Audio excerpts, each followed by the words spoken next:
Hello everyone, welcome to channel. So కాంతి కిరణాలు ఎట్టకేలకి క్లైమాక్స్కి చేరింది. సో ఇది లాస్ట్ వన్ పార్ట్, దీని తర్వాత లాస్ట్ పార్ట్. బయట చక్కగా వర్షం పడుతుందండి, చాలా బాగుంది వాతావరణం. ఈ వర్షాన్ని మనం ఇన్ని బుక్స్ చదివాం కదా, ఒకసారి వర్షాన్ని ఏదైనా కవితాత్మకంగా వర్ణించాలనుంది. ఉండండి, ఒక్క నిమిషం ఆలోచించి వర్ణిస్తాను. దివ్య మొక్కలకి నీళ్ళు పోసి చాలా రోజులైంది. పాపం మొక్కలకి నీళ్ళు పోద్దామని పడుతున్నట్టు చాలా చిన్నగా డ్రిజిల్ పడుతోందండి. ఇంతకంటే నాకు వర్ణించడం రాదు. కొంచెం పెద్ద వర్షం పడితే పోనీ ఆకాశానికి చిల్లు పడింది అనొచ్చు. లైట్ డ్రిజిల్ ఎలా వర్ణించాలో తెలియటం లేదు. నా మొక్కలకైతే ఫుల్గా నీళ్లు పెట్టేస్తోందండి. ఇంకో 3 రోజుల వరకు మొక్కలకి నీళ్లు పోయక్కర్లేదు. ఓకే, కథలోకి వెళ్ళిపోదాం. రాత్రి 11 గంటలవుతోంది. శ్రీనివాసరావు చాలా అలసటగా వచ్చాడు. సోము ఆయనకి లుంగీ అందించి ఆయన విడిచిన బట్టలు తీసుకెళ్ళిపోయాడు. ఆయన కాళ్ళు చేతులు కడుక్కుని వచ్చి బేబీ పడుకుందా అని అడిగాడు. ఏమోనండి, అమ్మాయి గారు భోజనం చేయలేదండి, కాళ్ళు తుడుచుకోవడానికి ఒంగోబోతున్నాయని నిటారుగా అవుతూ. ఏ అని అడిగాడు. తను రావడం ఆలస్యం అవుతుందని, తన కోసం కూర్చోవద్దని, భోజనం చేసేయమని చెప్పాడు. బేబీ వెంటనే సరే అంది. శ్రీనివాసరావు బిందు దగ్గరికి వెళ్ళాడు. తలుపులు దగ్గరికి వేసి ఉన్నాయి, తోస్తే తెరుచుకోలేదు. బేబీ, ఆయన నెమ్మదిగా తలుపు మీద కొట్టాడు. ఆయన 2-3 సార్లు తలుపు తట్టాక ఆ అని వినపడింది. బిందు మెల్లగా లేచి తలుపులు తెరిచింది. బేబీ, నువ్వు భోజనం చెయ్యలేదా అని బిందు అదోలా ఉండడం చూసి, అలా ఉన్నావేం బేబీ లోపలికి వస్తూ అడిగాడు. చాలా తలనొప్పిగా ఉంది డాడీ, ఈ పూట భోజనం చేయలేదు, వేళ్లతో కణతలు నొక్కుంటూ అంది. బిందు గొంతు కూడా ఎంతో భారంగా బరువుగా ఉంది. ఎప్పటి నుండి ఆదుర్తగా అడుగుతూ బిందు నుదుటి మీద చెయ్యి వేసి చూశాడు. ఒళ్ళు వేడి ఏమీ లేదు. సడన్గా వచ్చింది డాడీ, టాబ్లెట్ వేసుకున్నాను, తగ్గిపోతుంది. మీరు భోజనం చేశారా? తిన్నగా తండ్రికేసి చూడకుండానే అడిగింది. ఇప్పుడే వచ్చానమ్మా, నువ్వు పడుకో బేబీ, కాఫీ తాగుతావా? తీసుకున్నాను డాడీ, ఇప్పుడేమీ వద్దు, మీరు వెళ్ళి భోజనం చెయ్యండి అంది మంచం మీద కూర్చుంటూ. కూతురు చాలా బాధగా కనపడడంతో తలపోటు బాగా ఎక్కువగా ఉందనుకుని సరే పడుకో అని తలుపులు దగ్గరికి లాగి వెళ్ళిపోయాడు. బిందు తలుపు లోపల గడియ వేసుకుని మంచం మీద వాలిపోయింది. చంద్రం అంటే ఏదో గిట్టగా అంటున్నాడని అతని మాట తీసి పారేసింది. ఇప్పుడు తన కళ్ళారా చూసింది. తనతో ఊరు వెళ్తున్నానని చెప్పిన సుధీర్ వల్లితో పార్కులమ్మట షికార్లు కొట్టడాలు, వాగ్దానాలు తీసుకోవడం. ఓ, ఈ నిజాన్ని బిందు భరించలేకపోతోంది. పేదగా పెరిగినా గుణం గొప్పదనుకుంది. అతనితోనే తన జీవితాన్ని ముడివేసుకుని హాయిగా జీవించాలనుకుంది. ఎందుకు సుధీర్ ఇంత నాటకం ఆడాడు? కనిపించిన ప్రతి ఆడపిల్ల వెంట తిరిగేంత బలహీనుడా? చిచ్చి. బిందు దిండులో తలని బాధగా అటూ ఇటూ రాసుకుంది. సాయంత్రం వాళ్ళని పార్కులో చూసినప్పుడు మతిపోయినట్లయింది. బొమ్మకి కావలసిన సామాను కొనుక్కుని సుధీర్ లేకపోతే ఏమీ తోచని బిందు, ఎప్పుడూ పార్కుకి వెళ్ళడం అంటే చిరాకు పడే బిందు ఆ బాధను కొంచెం మర్చిపోదామని పార్కుకి వెళ్ళింది. అక్కడ రకరకాల జంటల్ని చూసి, ఇంకా ఉత్సాహంగా కబుర్లు చెప్పుకుంటూ వచ్చే రకరకాల జంటల్ని చూసి, సుధీర్ ఊరి నుండి రాగానే తప్పకుండా సుధీర్తో కలిసి వచ్చి ఇక్కడ ఓ గంట గడపాలి అనుకుంది. ఓ అరగంట కూర్చున్న బిందు ఇలా ఒంటరిగా కాదు, సుధీర్తోనే కలిసి రావాలని అనుకుని లేచి నిలబడింది. ఆ మట్టునే నిలబడిపోయింది. సుధీర్ వల్లి అతి సన్నిహితంగా దగ్గరగా కూర్చున్నారు. సుధీర్ ఏదో అంటూ చెయ్యి వల్లి ముందుకు చాపాడు. వల్లి ఏదో నవ్వుతూ అంటూ అతని చేతిలో చెయ్యి వేసింది. అతను తేలిగ్గా గాలి పీల్చుకున్నట్లు కనపడ్డాడు. అతను ఏదో అంటున్నాడు. వల్లి నోరంతా తెరిచి నవ్వుతోంది. ఆ దృశ్యం కళ్ళ ముందు మెదిలి బిందు గట్టిగా కళ్ళు మూసుకుంది. ఆ బాధని పళ్ళ బిగువున ఓర్చుకుంది. ఎంత బాధను ఓర్చుకుందామన్నా కళ్ళల్లోని నీళ్లు వరదల్లా ప్రవహిస్తున్నాయి. రాత్రి 1 గంట 2-3 గంటలు కొట్టింది. బిందు కంటి మీద కునుకు అన్నది రాలేదు. అసలు మోసం ఎలా చేస్తారు? ఎందుకు చేస్తారు? బిందు తల బద్దలయ్యేలా ఆలోచించింది. బిందు ఆ రోజు పార్కులో చూడటమే కాకుండా ఆ మర్నాడు వల్లి సుధీర్ని తన కారులో డ్రాప్ చేయడం కూడా చూసింది. వల్లి సంతోషంగా చెయ్యి ఊపడం, సుధీర్ హుందాగా తల పంకించటం. బిందు ఆ దృశ్యం చూడలేనట్టు ముఖం తప్పుకుని పక్కకి తిప్పుకుని వడివడిగా వెళ్ళిపోయింది. తర్వాత శ్రీనివాసరావుతో సుధీర్ ఇంటికి వస్తే కూడా గదిలో నుంచి బయటికి రాలేదు. శ్రీనివాసరావు బిందుకి రాత్రి నుండి ఒకటే తలపోటని చెప్పడంతో సుధీర్ బాధ వర్ణనాతీతం. అతను శ్రీనివాసరావు ఎదురుగా బిందు గదిలోకి చనువుగా వెళ్ళలేడు. బిందుని చూడకుండా ఉండలేడు. బాగా జ్వరంగా ఉందా? డాక్టర్ ఏమన్నారు? ఆదుర్దాన్ని ఆపుకుంటూ యథాలాపంగా అడిగినట్లు అడిగాడు. శిరీష చూసింది. జ్వరం ఏమీ లేదట, రెస్ట్ తీసుకోమంది అన్నాడు. పడుకున్నారా అడగనా మాననా అనుకుంటూ అడిగాడు. ఆ పడుకుంది. ఇంకేమీ అనడానికి సుధీర్కి ధైర్యం చాలలేదు. తర్వాత తర్వాత శిరీషని అడిగాడు. టెంపరేచర్ ఏం లేదు బడలిక అంది. అసలు బిందుకు అంత హఠాత్తుగా ఏమందుకి తగ్గని తలనొప్పి ఎలా వచ్చిందో శిరీష్కి అర్థం కావడం లేదు. హాస్పిటల్కి వెళ్దామంటే వద్దు, కాస్త తగ్గినట్టుగానే ఉందంటుంది. 10-15 రోజులు గడిచిపోయాయి. బిందు సుధీర్ని తప్పించుకు తిరుగుతోంది. తండ్రిని అంటీ పెట్టుకున్నట్లుగా తిరగడంతో సుధీర్కి బిందుతో స్వేచ్ఛగా మాట్లాడటానికి ఉండటం లేదు. ఇప్పుడు మీ ఒంట్లో ఎలా ఉంది అని అడిగితే టూడీ తల నిమురుతూ బాగానే ఉంది అంటుంది. బిందు ఎందుకో ముభావంగా ఉందని సుధీర్ గ్రహించాడు. అది ఎందుకో మాత్రం తెలియలేదు. నాగరాజు సత్యవతీదేవి ముభావానికి ఒళ్ళు మండి పెళ్లి మాట ఏం చేశారని అడిగాడు. మూఢమి వెళ్ళాక మాట్లాడుకుందామని అనుకున్నాం కదా, అంత తొందరపడుతున్నారేంటి? చిరాకు నడుచుకుంటూ నెమ్మదిగా అంది. ఆడపిల్ల కలవాళ్ళం కదా. అతని గొంతులో విచిత్రమైన ధ్వనికి సరస్వతీదేవి క్షణంలో సగం సేపు షాక్ కొట్టినట్లుగా ఫీల్ అయింది. క్షణంలో సగం సేపే అయినా నాగరాజు అది గ్రహించి తనలో తను నవ్వుకున్నాడు. ఆడపిల్ల గలవాళ్ళం అంటూ మా ఆవిడ ఒకటే గోల పెట్టేస్తోందండి. ఆవిడికి తెలియదు, చెప్తే అర్థం చేసుకోదు. సిగరెట్టు పెట్టెలో నుంచి ఓ సిగరెట్టు తీసుకుంటూ అన్నాడు. అలా అంటూ ఓరగా సత్యవతీదేవిని గమనిస్తున్నాడు. ఆడపిల్ల గలవాడినైనా నాకు ఆ బాధ లేదు అన్న అర్థం వచ్చేలా అన్నాడు. సత్యవతీదేవికి ఒళ్ళు మండిపోయింది. ఆడపిల్ల అన్నాక ఆ మాత్రం భయం ఉంటుందిలేండి అంది దర్పంగా. నాగరాజు గుంభరంగా నవ్వాడు. చెప్పాను కదండి, ఒట్టి వెర్రిమాలోకం అని నవ్వాడు. నాగరాజు వెళ్ళగానే సత్యవతీదేవి కాలుగారిన పిల్లిలా తిరిగింది. నాగరాజు నవ్వు కాళ్ళు వణికేలా చేస్తోంటే నాగరాజు చూసిన చూపు గుండెలు కొట్టుకునేలా చేస్తున్నాయి. వల్లి విషయం చెప్పేద్దామంటే శ్రీనివాసరావు ధైర్యంగా ముందుకు రావడం లేదు. ఆ బిందు ఓ కొరకొరాని కొయ్యలా తయారైంది. మొదట అత్తయ్యా అత్తయ్యా అంటూ కూడా తిరిగిన పిల్ల ఇప్పుడు రోజుకో రోగం చెప్తోంది. సత్యవతీదేవికి ఏం చేయాలో తోచడం లేదు. తన దర్పాన్ని పక్కకు పెట్టి 4 రోజుల క్రితం బిందుకు ఒంట్లో బాగుండలేదని తెలిసి చూడటానికి వెళ్ళింది. శ్రీనివాసరావు మాట్లాడినా బిందు తలపోటని గదిలోకి వెళ్ళి పడుకుంది. వాసు, బిందును తీసుకెళ్ళి నా దగ్గర 10 రోజుల పాటు ఉంచుకుంటాను అంది. శ్రీనివాసరావు ఏమీ చెప్పలేకపోయాడు. బిందు రానని చెప్పేసింది. ఇలా ఉంటే ఏమొస్తుంది అక్కయ్య, శిరీష చూస్తోందిగా అన్నాడు. సత్యవతీదేవి కాస్త విసుగురుగానే వచ్చేసింది. వచ్చే ముందు శ్రీనివాసరావుని కాస్త హెచ్చరించి మరీ వచ్చింది. పిల్లల్ని అపురూపంగా చూసుకోవాల్సిందే, కాదనను, కానీ కాస్త పెద్దవాళ్ళ మాట వినేలా చూసుకోవాలి. ఈ మధ్య బిందు మారిపోయింది. నీకు అది వరకు చెప్పాను. ఈ వయసులో వాళ్ళు అనుకున్నదే సరి అయింది అనుకుంటారని. ఆ సుధీర్ నాటకాల రాయుడు. రోజుకొకరితో పరిచయాలు పెంచుకుంటున్నాడు. నా కళ్ళారా చూశాను. నీకు నమ్మకం లేకపోతే ఆ నాగరాజు కూతురితో ఎలా షికారులు కొడుతున్నాడో చూపిస్తాను రా. వాడిని మానిపించేయమంటే నువ్వు వినలేవు. శ్రీనివాసరావు ఏం మాట్లాడలేకపోయాడు. సుధీర్ని మానిపించడానికి లేదు. వాసుదేవరావు గారు ఏమనుకుంటారో. అయినా సుధీర్ పనిలో చాలా చురుకైనవాడు, తెలివైనవాడును. బిందుకే చెప్పాలి అనుకున్నాడు. తర్వాత బిందు కాస్త కులాసాగా ఉన్నప్పుడు నెమ్మదిగా కదిపాడు. బేబీ, సుధీర్ ఎలాంటివాడు? బిందు మొదటి క్షణం తెల్లబోయింది. ఎప్పుడూ సుధీర్ గురించి అడగని తండ్రి ఇప్పుడు ఎందుకు అడుగుతున్నాడా అని.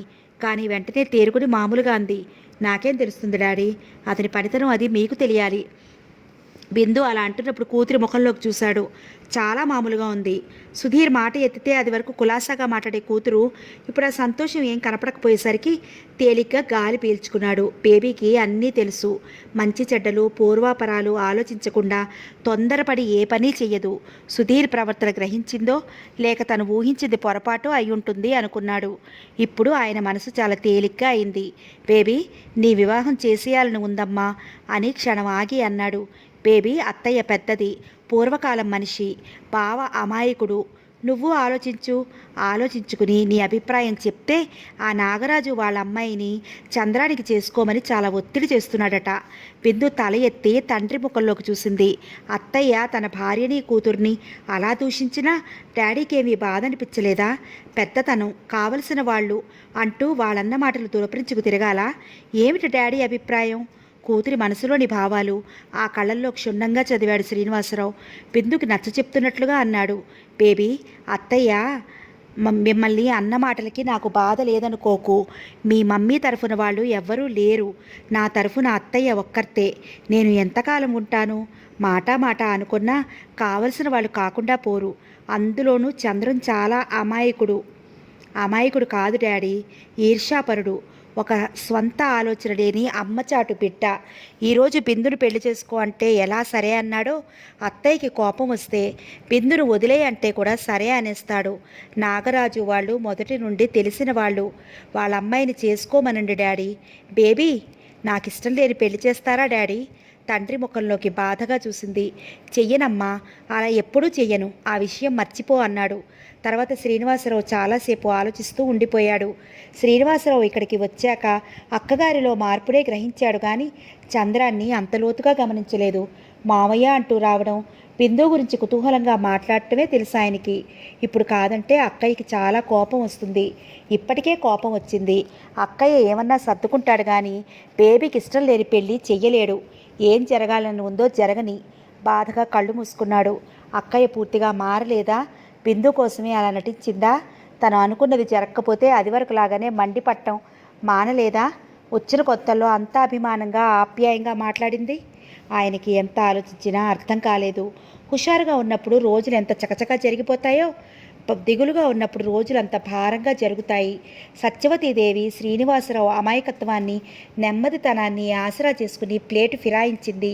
శ్రీనివాసరావు ఈ ఊరు వచ్చిన కొత్తల్లో ఎంత అభిమానంగా మాట్లాడేదో మళ్ళీ ఇప్పుడు అంత అభిమానంగా మాట్లాడుతోంది.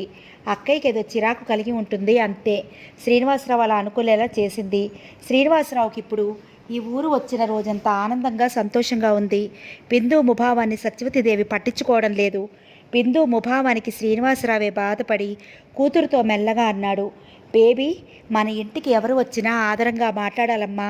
వాళ్ళు మనకి విరోధులైనా సరే, అది ధర్మం. నేను అత్తయ్యని ఎప్పుడూ అవమానపరచలేదు డాడీ. మెల్లగా అంది. అవమానం పరిచావని కాదమ్మా, మనం బయటపడిపోకూడదు.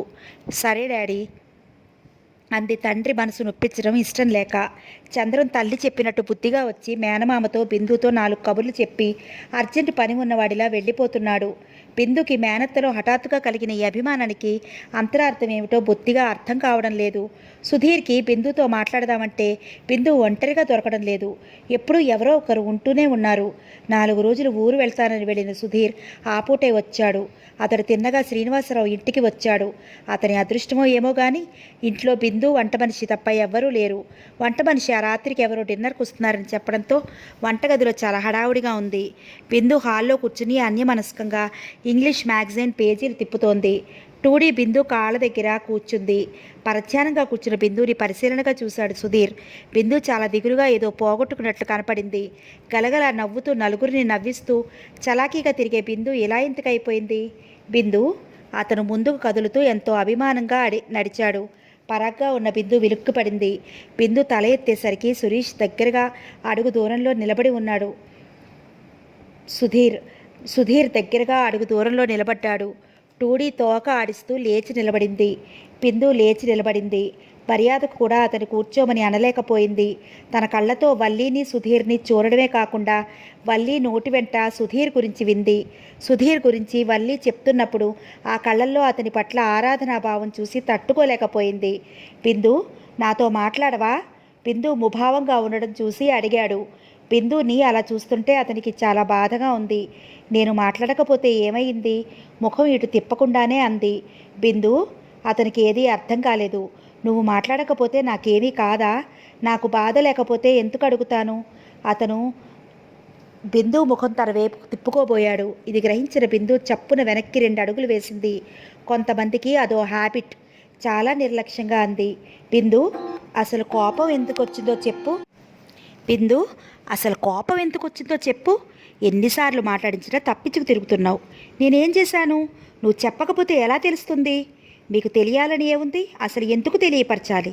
బిందు బాధగా పిలిచాడు. నువ్వేనా ఇలా మాట్లాడుతోంది? నాకు చాలా ఆశ్చర్యంగా ఉంది. అతను క్షణం ఆగి మళ్ళీ అన్నాడు. ఎప్పుడు నవ్వుతూ నవ్విస్తూ ఉండేదానివి. ఇలా మూగదానిలా అయిపోతే ఏదో కారణం ఉండే ఉంటుంది. ప్లీజ్ బిందు, నీ మనసులో ఉన్నది చెప్పు ప్రాధేయపడుతున్నట్లుగా అడిగాడు. బిందు అతను ఎన్ని విధాలు అడిగినా నోరు విప్పలేదు. దాంతో సుధీర్కి ఏమీ అర్థం కాకుండా పోయింది. వంట మనిషి అప్పటికే 2-3 సార్లు వచ్చి అవి ఇవి అడగడంతో సుధీర్ దిగులు నిండిన మనసుతో భారంగా వెళ్ళిపోయాడు. బిందుతో పరిచయం కార్యక్రతం జీవితం ఒక యాంత్రికంగా అనిపించేది. బిందుతో పరిచయం అయ్యాక జీవితం రంగుల స్వప్నంలా ఉంటోంది. తను మొదట్లో మాట్లాడకపోయినా తనని పదే పదే మాట్లాడించి తనకి జీవితం మీద ఆసక్తి కలిగించిన బిందు ఈ విధంగా ఎందుకు చేస్తోంది? తనతోనే కాదు, ఎవరితోనూ హుషారుగా మాట్లాడటం లేదు. ఏమైంది? సుధీర్కి ఎంత ఆలోచించినా అర్థం కాలేదు. సుధీర్ అస్తమాను ఈ మధ్య సెలవులు పెడుతున్నాడనే వంకతో ఇలా అయితే తనకు కుదరదని చెప్పి సుధీర్ని మానిపించేశాడు శ్రీనివాసరావు. సత్యవతీదేవి సంతోషం బయటికి కనపడలేదు, కానీ లోపల ఎంతో సంతోషించింది. మాటల్లో మరో మనిషి దొరికే వరకు చంద్రం కావాలంటే ఆ పనులు చూస్తూ ఉంటాడని చెప్పింది. ఇదంతా చూస్తుంటే బిందుకి మహామంటగా ఉంది. అత్తయ్య దేవాంతకురాలు హఠాత్తుగా ప్రేమను కురిపించి డాడీని పుట్టలో వేసింది అనుకుంది. కానీ సుధీర్ గురించి తండ్రితో వాదించలేదు. స్థిరమైన అభిప్రాయం లేనివాడు. అలాంటివాడు ఎక్కడో అక్కడ ఇమిడిపోగలడు. కానీ ఇలా రంగులు మార్చే అతన్ని తను క్షమించలేదు. అలా అని బాధపడకుండా ఉండలేదు. అతను డాడీ దగ్గర పనిచేస్తే ఎదురుపడక తప్పదు. ఎదురుపడినప్పుడు నిర్లక్ష్యంగా, మనసు బాధపడకుండా సంతోషంగా తాను ఎంతమాత్రం ఉండలేదు. చిన్నప్పటి నుంచి ఒంటరిగా పెరిగినవాడు. నలుగురితో కలిసిమెలిసి తిరగాలని ఉందేమో. ఇలాంటి కలయికలే అతనికి ఆనందాన్ని కలగజేస్తాయేమో. పోనీ బిందు అతన్ని ఎంత మర్చిపోదామన్నా మర్చిపోలేకుండా ఉంది. అతడి ఆలోచనలే రాకుండా ఉండాలని ఏదో ఒక పని కల్పించుకోసాగింది. ఎంత ప్రయత్నించినా బిందుకి సాధ్యం కావడం లేదు. మనుషులు ఎందుకు హఠాత్తుగా ఇలా మారిపోతారు? అత్తయ్య ఎంత ప్రేమ కురిపించింది. సుధీర్ ఎంత సంస్కారవంతుల్లా ప్రవర్తించాడు. అంతా నటనే. ఈ మధ్య లీల కూడా ఎక్కువగా రావడం లేదు. టెంపరీగా ఉద్యోగం దొరకడంతో వారానికో 10 రోజులకో వస్తోంది. లీల ముఖంలో వెనుకటి నైరాస్యం పోయి కొత్త ఉత్సాహం వచ్చింది. మాటల్లో ఏదో అపురూపమైన దాన్ని తను ఒక్కతే పొందుతినంత ఆనందంగా వ్యక్తం చేస్తోంది. పాపం ఇన్నాళ్ళు అందరూ చేదరించారు. ఇప్పుడు చిన్నదే అయినా టెంపరీ అయినా ఉద్యోగం దొరికినందుకే అలా సంబరపడిపోతోంది అనుకుంది బిందు. లీల ముఖంలో ఈ సంతోషం ఎప్పుడూ ఇలాగే ఉండాలని మనస్ఫూర్తిగా కోరుకుంది. సత్యవతీదేవి బిందు కాస్త దిగులుగా కనపడితే చూడలేకుండా ఉంది. బిందు అసలు వెళ్ళకపోయినా 4 రోజులకోసారి తనే వచ్చి వెళుతోంది. అక్కగారు వచ్చినప్పుడల్లా శ్రీనివాసరావు స్వయంగా అక్కగారిని ఇంటి దగ్గర దింపి వస్తున్నాడు. అక్కగారి మనసు బాగుండక అప్పుడు ఏదో అంది, కానీ అక్కయ్య నిజంగానే మారింది అని సంబరపడ్డాడు శ్రీనివాసరావు. బిందు అక్కగారి పట్ల ముభావంగా ఉండడం గ్రహించిన 4 రోజులు పోతే కూతురు అర్థం చేసుకుంటుందని అనుకున్నాడు. అందులో సుధీర్ని మానిపించిన బిందు ఏమీ అడగకపోవడంతో సుధీర్ విషయంలో అక్కగారు పొరపడిందని, అసలు అక్కగారి అప్పటి చిరాకు ఈ సుధీర్ వలలో బిందు ఎక్కడ పడిపోతుందోనని భయం వల్లనేనని అనుకున్నాడు. వాసుదేవరావు గారితో తనే చెప్పాడు శ్రీనివాసరావు సుధీర్ విషయం. సుధీర్ చెప్పాడు, ఎక్కడో ప్రైవేట్ కంపెనీలో చేరాడట అన్నారాయన. శ్రీనివాసరావు ఏమీ మాట్లాడలేకపోయాడు. నిజంగా సుధీర్ చాకులాంటి వాడే అని అనుకోకుండా ఉండలేకపోయాడు. తనని మానిపించడం బిందు పనేనని అనుకున్నాడు సుధీర్. బిందుతో ఏం చెప్దామన్నా బిందు అసలు ఏం మాట్లాడటానికి సావకాశమే ఇవ్వకపోవడంతో అతను చాలా బాధపడుతున్నాడు. ఆ రోజు అంతక్రితమే సత్యవతీదేవి వచ్చి వెళ్ళింది. బిందు ముభావంగా ఉన్నా ఆవిడేం పట్టించుకోలేదు. అన్నీ ఆవిడే మాట్లాడింది. ఎంతో హుందాగా దర్జాగా ఎదుటివారి చేత మాట్లాడించి తను ఆహా అంటూ ఉండే ఆవిడ ఇంత హఠాత్తుగా కురిపించే ఈ ప్రేమ వెనుక ఏదో ఉందని గ్రహించేసింది బిందు. అందుకే ఆవిడ ఎంత అభిమానాన్ని కురిపించినా లెక్క చెయ్యలేదు. ఆవిడ వెళ్ళగానే స్వేచ్ఛగా గాలి పీల్చుకునేంతలో సుధీర్ వచ్చాడు. యథాలాపంగా తల ఎత్తిన బిందుకి తననే రెప్పవేయకుండా చూస్తూ నిలబడిన సుధీర్ కనపడ్డాడు. ఆ చూపులు బిందుని శల్య పరీక్ష చేస్తున్నట్లుగా ఉన్నాయి. సూటిగా చూసే ఆ చూపులకి క్షణకాలం తొట్టుపడి సత్తుకుంది. అతను లోపలికి వచ్చి బిందుకి దగ్గరగా నిలబడ్డాడు. అతని వాలకం, ఆ నిలబడిన తీరు చూస్తుంటే ఈరోజు తన చేత అసలు సంగతి చెప్పించందే వెళ్ళడని అనుకుంది. తను అస్సలు చెప్పకూడదు. చెబితే దానికి ఏవో కారణాలు చెప్పి సమర్థించుకుంటాడు. అసలు కారణం చెప్పకుండానే ఉండాలి. కారణం తెలియక బాధపడతాడు. పడని అనుకుని బింకంగా అలాగే నిలబడింది బిందు నిర్లక్ష్యానికి అతను ఒళ్ళు మండింది. బిందు మాట్లాడలేదు. ఊపిరి బిగపెట్టినట్టుగా అలాగే నిలబడింది. బిందు, పిలిస్తే వినపడదా? లేకపోతే మాట్లాడదలుచుకోలేదా? నిలదీస్తున్నట్లు అడిగాడు. అతని గొంతులో ఆవేశంతో పాటు ఆవేదన కూడా తొంగి చూసింది. ఇతనితో తనకి గొడవ అనవసరం. ఇతను ఎంత తొందరగా వెళ్ళిపోతే అంత మంచిది. ఇద్దరికీ సరిపడనప్పుడు మౌనంగా దూరం జరగడమే. దూరం అయ్యేటప్పుడు గొడవ పడడం ఎందుకు అనుకున్న బిందు, పక్కనే ఉన్నప్పుడు ఎందుకు వినపడదు అంది. పక్కనే ఉన్నప్పుడు నేను పిలిచినప్పుడు ఎప్పుడూ పలకలేదా? ఎప్పటి సంగతో ఇప్పుడెందుకు? మీరెందుకు పిలిచారో చెప్పండి. బిందు భారంగా చూశాడు. నువ్వు అప్పటి బిందువే అయినప్పుడు అప్పటి అభిమానాన్ని ఆశించడం అత్యాశ కాదు కదా. బిందు మాట్లాడవా? ఏం చేసినా మౌనంగానే చేయదలుచుకున్నావా? అతని స్వరంలో కోపం తొంగి చూసింది. మనుషుల్ని దగ్గరికి తీయడం, కోపం వచ్చినప్పుడు దూరంగా విసిరేయడం నీకు సరదా అనుకుంటాను. ఎదుటివారు ఎంత బాధపడితే నీకు అంత ఆనందం. అందుకే నీకు కోపం రాగానే నన్ను ఆఫీసులో నుంచి తొలగించేశావు. నీకు మనసు అనేది ఉంటేగా. సుధీర్, బిందు చివ్వునెట్టి తిరిగింది. మనసు గురించి మాట్లాడకు. అసలు ఆ మాట అనే అధికారం కూడా నీకు లేదు. నీకు మనసు గురించి తెలుసా? ఏ ఎండకి ఆ గొడుగు పట్టి కాలం గడుపుకునేవాడివి. నీకు మనసు గురించి మాట్లాడే అధికారం అసలు లేదు. మనసున్న మనుషుల కన్నా డబ్బున్న చిలకలే నీకు కావాలి. వెళ్ళు, తక్షణం ఇక్కడి నుంచి వెళ్ళిపో. బిందు, అతను నిర్విన్నుడైనట్లు చూశాడు. నువ్వు నాకేం చెప్పాలని చూడొద్దు. నేనేమీ వినను. డాడీ మీద నీకేమాత్రం గౌరవం ఉన్నా ఇక్కడి నుంచి వెళ్ళిపో అరిచినట్లుగా అంది. బిందు కోపంతో ఆవేదనతో సన్నగా వణుకుతోంది. బాధ వల్లనో ఏమో నుదుట అరచేతుల్లో చెమట పట్టింది. తనలో కలిగే బాధని ఆవేదనని అతను గ్రహించకూడదని, అతనంటే తనకేమీ లెక్కలేదని అతనికి తెలియజేయాలని పళ్ళ బిగువున బెంకంగా నిలబడింది. అలా నిలబడటానికి బిందు ఎంతో శక్తిని కూడదీసుకోవలసి వచ్చింది. బిందు, నువ్వు ఆదేశించినట్లు వెళ్ళిపోతాను. కానీ నువ్వన్నట్లు డాడీ మీద గౌరవంతో కాదు, నీ మీద, నీ మాటల మీద గౌరవంతో. కానీ ఒక్క మాట చెప్పు, నేనేం తప్పు చేశాను? హఠాత్తుగా నా మీద నీకింత కోపం ఎందుకు కలిగిందో చెప్పు. నీకిష్టం లేకపోతే నీ కంట ఎప్పుడూ పడను. బట్టలు మార్చినట్లు అభిప్రాయాలను కూడా మార్చేసుకునే వాళ్ళకి చెప్పాల్సింది ఏమీ లేదు. వెళ్ళవచ్చు, ముఖం ఇటు తిప్పకుండానే అంది. బిందు అతను దెబ్బతిన్నట్లు చూశాడు. నేను ఏ అభిప్రాయం మార్చుకున్నాను? నీ అభిప్రాయం మారితే చెప్పు, సంతోషంగా తప్పుకుంటాను. అతని గొంతు చీరబోయింది. నీ మీద నింద రాకుండా ఆ నెప నా మీద పెట్టాలనుకుంటున్నావా? కొత్త మనిషిని చూసేసరికే పరవశించిపోయి అభిప్రాయాలను మార్చుకునేంత అల్పం కాదు నా మనసు. బిందు అభియోగం ఇప్పుడు అర్థమైపోయింది సుధీర్కి. అతను ఇంకా ఏదో అనబోయాడు. కానీ బిందు అతను చెప్పేది వినిపించకుండా గదిలోకి వెళ్ళి తలుపులు మూసుకుంది. బిందు, అతను తలుపులు తట్టాడు. ఒక్కసారి తలుపు తెరువు ప్లీజ్, ప్రాధేయపడుతున్నట్లుగా పిలిచాడు. నువ్వు వెళ్ళకపోతే డాడీకి ఫోన్ చేస్తాను. చేసేది లేక సుధీర్ బయటికి వెళ్ళిపోయాడు. అతడు పిచ్చివాడిలా తిరిగాడు. బిందుకి ఎలా చెప్పాలి? బిందు తను నిర్దోషి అని ఎలా తెలుసుకుంటుంది? తను నిర్దోషి అని తెలుసుకునేలోగా బిందు ఏ అఘాయిత్యమైనా చేస్తే తన వ్యక్తిత్వాన్ని శంకించిన బిందు ఇప్పటికే చిక్కి సగం అయ్యింది. బిందు సరదాగా నలుగురితో కలిసిపోయి స్నేహం చేయగలదు, సరదాగా నవ్వించగలదే కానీ ఏదైనా సమస్య వస్తే ధైర్యంగా తట్టుకోలేదు. ఇప్పటి బిందు పరిస్థితి చూస్తే తెలిసిపోతోంది. ఏం చెయ్యాలి? బిందు బాధపడకుండా ఎలా చెయ్యాలి? సుధీర్ బాధగా కళ్ళు మూసుకున్నాడు. ఆలోచనలతో అతని తల పగిలిపోతున్నట్లుగా ఉంది. బిందు చూపించిన ప్రేమ, ఆదరణ అతను మర్చిపోలేకుండా ఉన్నాడు. అలాంటి ప్రేమమూర్తికి తన వల్ల బాధ కలిగింది. తన వల్ల తప్పు లేకపోయినా తను దోషి అనుకుని తన ముఖం చూడటానికే ఇష్టపడటం లేదు. అతను బాధగా కళ్ళు నొక్కుకున్నాడు. సుధీర్ వచ్చి వెళ్ళాక బిందు బాధ 10 రెట్లైనట్లుగా ఉంది. అతని ఆలోచనల నుంచి బయటపడలేక బాధపడుతుంటే అతనే ఎదురుగా నిలబడి ఏమీ తెలియనట్లు నేనేం తప్పు చేశాను? ఎంత నంగనాచిలా అడిగాడు.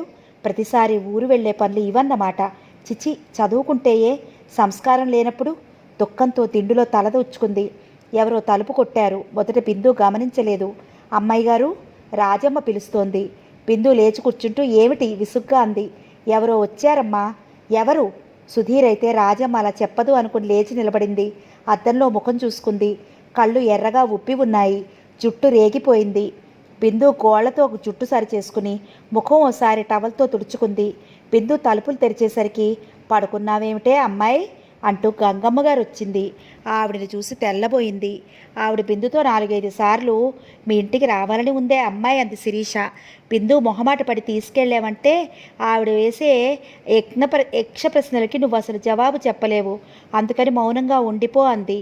అందులో ఆవిడ ఎప్పుడూ ఏ పెళ్లి కొడుకుల గురించో చెప్పేది. దాంతో భయపడి శిరీష చెప్పినట్లు రండి అంటూ తీసుకురాలేదు. అందులో ఈ సమయంలో ఆవిడ రావటం బిందుకు అసలు ఇష్టం లేదు. అలా ఉన్నావేమిటే అమ్మాయి, ఒంట్లో బాగుండలేదా అంటూ దగ్గరికి వచ్చింది. బిందు తేరుకుంది. కొద్దిగా తలనొప్పిగా ఉండి పడుకున్నాను బామ్మగారు, రండి కూర్చోండి అంది గదిలోంచి బయటికి వస్తూ. మీ నాన్న లేడా? ఒక్కదానికి ఏం తెస్తోందే లంకంత కొంపలో అంది నలుమూలలా కళ్ళతో చూస్తూ. ఆ ఇంటిని చూస్తుంటే ఆవిడ కళ్ళు చెదిరిపోతున్నాయి. ఇంతెంత ఆస్తి ఉన్న వాళ్ళకి ఒక్క కొడుకో ఒక్క కూతురో పుడతారు, ఏమీ లేని వాళ్ళకి ఏడాదికో పిల్ల. ఏమిటో ఆ భగవంతుడి మాయా అనుకుంది. కూర్చోండి బామ్మగారు, మంచినీళ్ళు తీసుకుంటారా అని అడిగింది. మంచినీళ్ళు వద్దు కానీ కాస్త పల్చగా మజ్జిగ దాహం ఇప్పించు, గొంతుకు ఆర్చుకుపోయినట్లుగా ఉంది అంది సోఫాలో కూర్చుంటూ. కూల్ డ్రింక్ తీసుకుంటారా? ఆవిడ అర్థం కానట్లు చూసింది. అదే బిందుకి ఎలా చెప్పాలో తెలియలేదు. ఫ్రిడ్జ్లో ఉన్నాయి, చల్లగా ఉంటుంది, మీకు బాగానే ఉంటుంది, ఉన్నట్టు తీసుకొచ్చి చూపిస్తాను అని లోపలికి వెళ్ళి ఆరెంజ్ సీసా తీసుకొచ్చింది. ఆవిడ దానికేసి కళ్ళు వెడల్పు చేసుకుని చూసింది. ఇలాంటివి ఎప్పుడు తాగకపోయినా ఇంట్లో మనుమలు అది తాగాం ఇది తాగాం చల్లగా ఉందని చెప్పడం ఆవిడికి తెలుసు. కానీ నోరు విడిచి ఇలాంటివి తాగుతానని ఎప్పుడూ ఎవరినీ అడగలేదు. ఇప్పుడు తాగాలనే ఉంది. ఏదో ఒకటి ఇయ్యమ్మా, కాస్త చల్లగా ఉంటే చాలు అంది. అది తాగుతుంటే ఎండన పడి వచ్చిన బాధ పోయింది ఆవిడికి. మీ అమ్మ కడుపు చల్లగా ప్రాణం లేచొచ్చిందే అమ్మా అంది తృప్తిగా త్రేణుస్తూ. మీరెలా వచ్చారు అని అడిగింది బిందు ఆవిడికి ఎదురు కుర్చీలో కూర్చుంటూ. ఆ టిట్టుగాడిని ప్రతిమలాడి తీసుకువచ్చాను. నేను రేపు వెళ్ళిపోతున్నాను. మా అబ్బాయి వచ్చేయమని ఉత్తరం రాశాడు. ఇంకిప్పట్లో రాను. మీ ఇంటికి రావాలని ఎన్నాళ్ళ మట్టో చూసిపోదామని వచ్చాను అంది. చాలా సంతోషం అండి. రేణుక ఎలా ఉంది? బాబు ఆడుకుంటున్నాడా? వాడు ఒట్టి గడుగ్గాయి వెతవనుకో, అన్నీ పాడు చేయడమే, వాడిని పట్టుకోవడమే కష్టంగా ఉంది. ఆ పిల్లాడితో ఎలా చేసుకుంటుందో ఏమిటో బాధగా అంది. మంచి పని మనిషిని పెట్టుకుంటే సరి. పని మనుషులు ఇంట్లో వాళ్ళు చేసినట్లు చేస్తారా? సాగతీసింది. ఆవిడికి ఇక్కడే ఉండిపోవాలని ఉంది, కానీ ఆవిడ చేసే ఖర్చులు రేణుక భర్త భరించలేకపోతున్నాడు. చిన్న పూజ వచ్చినా ఏది వచ్చినా పెద్ద ప్రయత్నం చేస్తోంది. వినేవాళ్ళుంటే ఆవిడ ఎన్నైనా చేస్తుంది. ఆవిడ పెట్టే ఖర్చు భరించలేక మామగారు తల్లిని పంపమని రాయగానే వెంటనే టికెట్ కొని రిజర్వేషన్ చేయించేశాడు. బిందు ఆవిడికి యాపిల్ అరటిపళ్ళు అవి ఇచ్చింది. ఇంట్లో స్వీట్లు ఉంటే అవి తీసుకొచ్చి పెట్టింది. రాజమ్మని బ్రూ కలిపి ఇమ్మంది. గంగమ్మ గారు బిందు మర్యాదలకి పొంగిపోయింది. ఆవిడ చాలాసేపు కబుర్లు చెప్పింది. తర్వాత ఇక వెళ్తానే అమ్మాయి, మీ ఇల్లు చూస్తాను అంది. ఆవిడ ఇల్లు చూస్తుంటే కళ్ళు జిగేలమన్నట్లుగా ఉంది. వాసుదేవరావు గారి ఇల్లు చూస్తేనే ఎంత అదృష్టవంతుడు అనుకునేది. ఆ ఇంటి అలంకరణ కన్నా ఈ ఇంటి అలంకరణ ఆ రెట్టింపుగా కనపడింది ఆవిడికి. బాగుందమ్మా, చాలా బాగుంది, మాటల్లో వర్ణించలేను, అంత గొప్పగా ఉంది అని మెచ్చుకుంటోంది. బిందు తన గదిలోకి తీసుకువెళ్ళింది. ఇది నా గది, పక్కన గది డాడీది అంది. ఆవిడ కళ్ళు గిర్రుడు తిప్పుతూ, బాగుందమ్మా, ఈ ఇల్లంతా ఒక ఎత్తు, నీ గది ఒక ఎత్తు అంటూ ఆగిపోయింది. ఆ ఫోటో ఎవరిది అంది టేబుల్ దగ్గర చూపులు ఆపేస్తూ. మా మమ్మీదండి. మా అమ్మది. ఆహా అంటూ ఆవిడ దగ్గరికంటూ వెళ్ళి ఆ ఫోటోని చేతిలోకి తీసుకుంది. అలా చూస్తుంటే ఆవిడ కళ్ళు పెద్దవైపోయాయి. అలా చూస్తున్న ఆవిడ బిందుకేసి తిరుగుతూ, మీ అమ్మ పేరు కరుణ కదూ, వీళ్ళది పెనుమంట్ర కదూ ఆతృత పడుతున్నట్లుగా అడిగింది. అవును, మీకు తెలుసా? ఆవిడ ముఖంలో మారే రంగులకి అర్థం తెలియక అయోమయంగా చూసింది. అయ్యో, మీ అమ్మ తెలియకపోవటం ఏమిటి? ఆవిడ దీర్ఘంగా నిట్టూర్చింది. బిందుకు ఆవిడ అలా ఎందుకు నిట్టూర్చిందో అర్థం కాలేదు. మీ పెద్దత్త బాగుంది కదూ అన్నట్టు ఇక్కడే ఉందిగా. ఆ మాట చెప్తుంటే ఆవిడ ముఖం ఏవగింపుగా అయింది. బిందుకి ఏమీ తెలియక అలాగే నిలబడిపోయింది. బంగారు బొమ్మలా ఉండేది. ఆ ఫోటో టేబుల్ మీద పెట్టేస్తూ మళ్ళీ అంది. భూదేవికున్నంత ఓర్పు ఉండేది. ఆ భగవంతుడికి మీ అమ్మ మీద దయ లేకుండా పోయింది. అన్ని కష్టాలు పడింది. బ్రతికుంటే నిన్ను ఈ సంపదని చూసి తను పడ్డ కష్టాలు మర్చిపోయేది. ఆవిడ మళ్ళీ నిట్టూర్చింది. ఏమిటండి, ఏమిటి మీరంటున్నది? అయోమయంగా చూస్తూ అడిగింది. మీ నాన్న నీకేమీ చెప్పలేదా? చెప్పటం ఏమిటి? ఏమీ చెప్పలేదే యాంత్రికంగా అనేసింది. Last part follows. Thank you.